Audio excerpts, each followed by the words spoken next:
வணக்கம் மக்களே, என்னோட பேர் தனுஜா. நீங்கள் இந்த சேனலில் கேட்க போகிற எல்லா கதைகளும் என்னுடைய குரலில் தான் இருக்கும். இன்றைக்கி நம்ம இந்த சேனலில் முதல்ல கேட்க போகிற கதை நான் தேடிய தேவதை.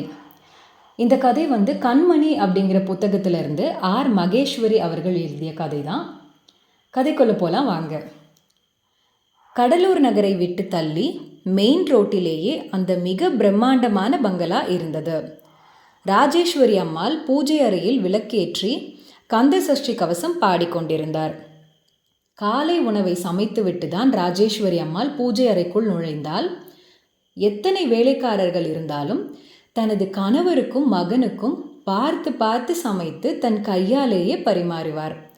வேலைக்காரர்கள் சுத்தபத்தமாக சமையலுக்கு தேவையான காய்கறிகளை நறுக்கி தருவார்கள். கணவன் மீதும் மகன் மீதும் பெரும் பாசம் கொண்டவர். எத்தனை பார்த்து பார்த்து வேலைக்காரர்கள் சமைத்தாலும் பெற்ற தாய் தனது அன்பையும் அக்கறையையும் பாசத்தையும் கலந்து சமைப்பது போல இருக்காது என்பதால் உடம்புக்கு முடியவே இல்லை என்றாலும் பெரும் சிரமப்பட்டு அடுப்பருகில் நின்று கிண்டி கிளறி தாளித்து என்று உணவை சமைத்து விடுவார். வேலைக்காரர்களுக்கு பின்புறம் குடியிருப்பு வீடுகள் உண்டு. அங்கே அத்தனை பேருக்கும் உணவு சமைக்கப்படும். முரளிதரன் ராஜேஸ்வரின் ஒரே தவ புதல்வன் ஆனந்த இனியன்.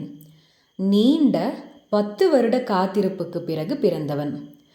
ஆனந்த இனியன் குளித்துவிட்டு ஆகாய வண்ண முழுக்கை சட்டையும் கருப்பு பேண்ட்டும் அணிந்தான். தலையை வலதுபுறம் வகிடெடுத்து சீவினான். சென்ட்டை எடுத்து மேலே பீச்சினான். லேப்டாப் அடங்கிய சிறிய பெட்டியை எடுத்துக்கொண்டு மாடிப்படிகளில் 2 படியாய் தாவி இறங்கினான். டைனிங் ஹாலில் அப்பா முரளிதரன் அமர்ந்து இவனுக்காக காத்திருந்தார்.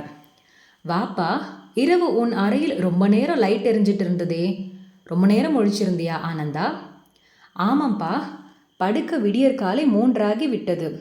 இன்று ஆஸ்திரேலிய நிறுவனத்தோடு தொழிற்மூலை ஒப்பந்தம் போட போகிறோம் இல்லையா, அந்த வேலையை முடிக்க லேட் நைட் ஆகிவிட்டதுப்பா என மகன் கூறவும், வேலைன்னு உடம்பை வருத்திக்காத ஆனந்தா, அங்கு வந்த ராஜேஸ்வரி அம்மாள் கூறவும், சரிம்மா. ஆமாம், இன்னைக்கு என்ன டிஃபன்? இட்லி பொங்கல், தொட்டுக்க சட்னி சாம்பார். தினமும் இதே தானாமா, போர் அடிக்குதுமா, ஏதாவது டிஃப்ரெண்ட்டாக சமைச்சு கொடுங்களேன் என்றான் ஆனந்த இனியன். எனக்கு இவ்வளோதான் தெரியும் என கொஞ்சம் வேகமாய் கூறவும், ஏம்மா கோச்சிக்கிற? அம்மா சமையல் பிடிக்கலன்னா நீ ஒரு கல்யாணத்தை பண்ணிக்கோ, அவள் உனக்கு டிஃப்ரெண்ட்டாக சமைச்சு கொடுப்பா. இந்த காலத்தில் எந்த பொண்ணுமா சமைக்க பழகி இருக்காங்க? அதுவும் மேல்தட்டு வர்க்கத்து பொண்ணுங்களுக்கு அவங்க வீட்டில் கிச்சன் எந்த மூலையில் இருக்குதுன்னு கூட தெரியாது. அங்கே இங்கே சுற்றி என் கல்யாணத்தில் நிற்கலைன்னா உங்களுக்கு பொழுதே போகாதே என ஆனந்த இனியன் புன்னகைக்கவும், இதை பார் ஆனந்த இனியா என்றவர் ஒரு கவரை நீட்டினார்.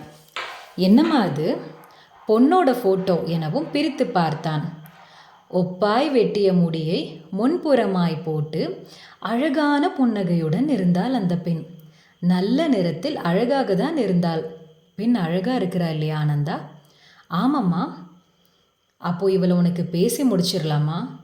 என்னம்மா சொல்கிறீங்க என அவன் அதிர்வுடன் கேட்கவும், ஊர் சிதம்பரம், அப்பா கைலாஷ், பெரிய பிஸ்னஸ்மேன், உனக்கு கூட தெரியும். இவள் அவருடைய பெண் பிரியா, நரம்பியல் மருத்துவராக இருக்கிறாள். நகரில் நல்ல பெயர். உன்னை கட்டிக்க இதை விட வேற என்ன தகுதி வேணும் ஆனந்தா என்று ராஜேஸ்வரி கேட்கவும், இவள் வேண்டாம். ஏன்? பெண் அழகாக தானே இருக்கிறா? ஆமாம், அப்புறம் எதுக்கு மறுக்கிற ஆனந்தினியா?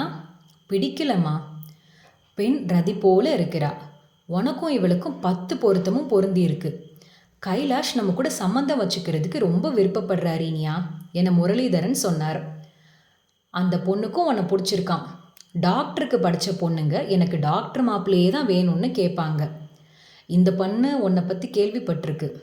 அதனால் சட்டுன்னு எந்த நிபந்தனையும் இல்லாமல் சம்மதம் சொல்லியிருக்கா அம்மா ராஜேஸ்வரி சொல்லவும், இதெல்லாம் உங்களுக்கு யாருமா சொன்னது? ஏன், நம்ம தரகர் தான். அந்த வீணா போன தரகர் என் கையில் சிக்குனா செத்தான். ஒரு நாள் நம்ம பங்களாவில் வச்சு வான் பண்ணியுமே திரும்ப வர்றான்னா என்ன அர்த்தம்? அந்த ஆளுக்கு என் மேலே பயமே இல்லைன்னு தானே அர்த்தம். அவரை எதுக்கு குறை சொல்கிற?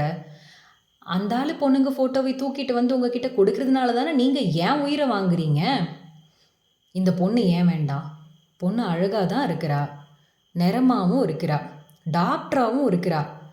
அவளுக்கு எந்த குறையும் இல்லைதாம்மா. ஆனால் அவளை என் மனசுக்கு பிடிக்கலம்மா. என்ன மனசோ, உன் பாழா போன மனசுக்கு ஒருத்தியையும் பிடிச்சி தொலைய மாட்டேங்குது. சொந்த பந்தம் கம்பெனின்னு ஏகப்பட்ட பொண்ணுங்களை பார்க்குற. நாங்கள் காட்டுற பொண்ணுங்களும் அழகாக இருக்காங்க. ஒருத்தியையும் பிடிக்கலன்னா என்ன அர்த்தம்? அம்மா, உங்களுக்கு எப்படி சொல்லி புரிய வைக்கிறதுன்னு எனக்கு தெரியல. ஒரு பொண்ணை பார்த்த உடனே இவ தான் உன் வருங்கால துணைன்னு என் மனசு அவளை ஏற்றுக்கணும். பார்த்த பார்வையிலேயே அவ என் மனசை கவர்ந்து கண்களின் வழி நுழைந்து என் இதயத்துக்குள் நுழைந்து சிம்மாசனம் போட்டு உட்கார்ந்துடணும். அவன் நினைவாகவே நாள் முழுக்க, ஏன் உறங்கும்போது கூட என் மனசு அவளிடம் அலைப்பாயணும். மொத்தத்தில் அந்த பொண்ணு என் நெஞ்சை தொடும் பெண்ணாக இருக்க வேண்டும். ஆனந்த இனியன் புன்முறுவலுடன் கூறினான். அப்படி ஒரு பெண் எப்போது உன் கண்ணில் படுறது, உன் நெஞ்சு பறிக்கிறது? கேலியாய் ராஜேஸ்வரி கேட்கவும், வராமல் போக மாட்டாள். அதான் எப்போ, யாருக்கு தெரியும் என அலட்சியமாய் கூறவும், நீ எதிலும் குறை சொல்லும்படி இல்லாத நல்ல திறமைசாலி. ஆனால் இந்த ஒன்றில் மட்டும்தான் நீ ஏன் குறை சொல்கிற மாதிரி நடந்துக்கிறியோன்னு எனக்கு புரியல. அடுத்ததா உன் அப்பாவை என் கல்யாணத்துக்கு அப்புறமா தான் நல்லாவே பார்த்தேன். நான் அவரோட சந்தோஷமாக வாழலையா, இல்லை உன்னை பெற்று சீராட்டலையா? நீ சொல்வது எல்லாமே வரட்டு கற்பனை. நாங்கள் சொல்கிறோம், அப்படி ஒரு ரதிதேவி வந்து உன் மனசை கவர போகிறதில்ல. இப்படியே அந்த பொண்ணுக்கு அந்த குறை, இந்த பொண்ணுக்கு இது குறைன்னு சொல்லிக்கிட்டே இருந்தா அப்புறம் நீ விநாயகர் மாதிரியும் காலத்துக்கு பிரம்மச்சரியராகவே இருக்க வேண்டியது தான் எனவும், எல்லாம் வருவா, என்னை ஒரே பார்வையில் விரும்ப வைக்கும் பெண் வருவாள், என்னை ஒரே புன்னகையில் களவாடக்கூடிய தேவதை வருவாள், என் நெஞ்சை கொய்திடும் அந்த நிலவுக்காக காத்திருக்கிறேன். எத்தனை நாட்களானாலும் என் காத்திருப்பில் எந்த மாற்றமும் வராது. இனி பெண் கல்யாணம்னு வற்புறுத்தாதீங்கம்மா. ஆனந்த இனியனின் பேச்சால் பெற்றவர்களின் முகம் வாடியது. தனக்கு இருக்கும் ஒரே பையன் கல்யாணம் அப்படின்னு பேச்சு எடுத்தாலே எப்போ பார்த்தாலும் பொண்ணு வேண்டாம், அது சரியில்லை, இது சரியில்லைன்னு சொல்கிறானே அப்படின்ட்டு அவங்களோட அம்மா அப்பா ரொம்ப வருத்தப்பட்டாங்க. டாக்டர் பிரியாவை அவன் கண்டிப்பாக கல்யாணம் பண்ண சம்மதிச்சிருவான் அப்படின்னு நினச்சி தான் ஆனந்த இனியன் கிட்ட அவங்க ஃபோட்டோ காட்டினாங்க. ஆனால் அவங்களோட நினப்பில் ஆனந்த இனியன் மண்ணள்ளி போடுவான்னு அவங்க கொஞ்சம் கூட நினைக்கவே இல்லை. தன்னோட ஒரே பையனோட கல்யாணத்தை பற்றி அவங்க அப்பா அம்மா 2 பேருமே நினச்சி அவ்வளோ கஷ்டப்பட்டுக்கிட்டு இருந்தாங்க. ஆனந்த இனியன் என்ன பண்ணுவான் அப்படிங்கிறத அடுத்த அத்தியாயத்தில் பார்க்கலாம். அது வரைக்கும் நன்றி, வணக்கம்.